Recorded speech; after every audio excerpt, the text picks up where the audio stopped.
સુરતના જહાંગીરપુરા ખાતે રહેતા એક ઈસમને નાગા બાવાનો ઢોંગ રચી એક ઈસમ હિપ્નોટાઇઝ કરીને લાખોની ઠગાઈ કરી ભાગી છૂટ્યો હતો, જેની જાણ પોલીસને થતાં પોલીસે તપાસ હાથ ધરી હતી અને પોલીસે સીસીટીવી ફૂટેજ તપાસ કરતા એક લક્ઝુરિયસ કારમાં આવેલો ઢોંગી બાબા દેખાતો તેનો પીછો કર્યો હતો.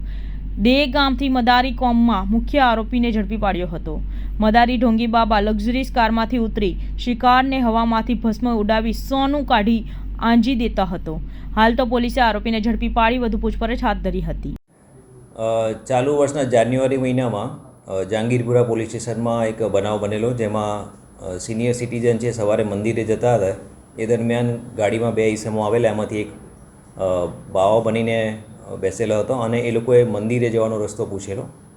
ત્યારબાદ એ લોકો સાથે વાતચીતમાં એ લોકોને એવું કહ્યું હતું કે તમારા ઉપર પ્રકોપ છે એમ કરી અને એમને વાત કરેલી. એટલે એ ચર્ચા દરમિયાન એમને એવું જણાવ્યું કે તમારે પ્રકોપ દૂર કરવો હોય તો તમારા પહેરેલા દાગીના મને આપો તો હું શુદ્ધ કરી આપું. એ પ્રકારે વાત કરી અને એમની પાસેથી દાગીના લીધેલા.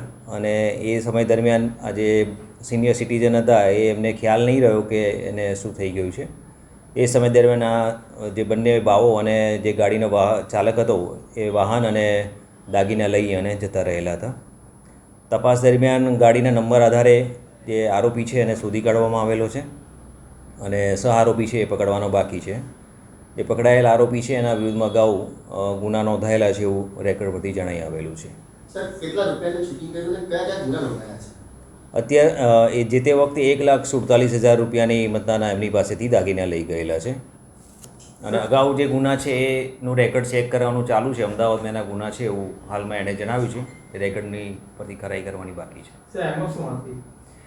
એમોમાં જે મેં જણાવ્યું એમ કે તમારી પર પ્રકોપ છે એવું પહેલાં જણાવે અને પછી તમે મને દાગીના આપો, હું એને શુદ્ધ કરી આપું એમ કરી અને એમની પાસેથી દાગીના લે છે. અને એ એમના કહેવા જે ભોગ બનનાર છે એમનું કહેવું એમ છે કે એમને એ સમય ધ્યાન નહીં રહેલું કે એમને શું થઈ ગયું છે.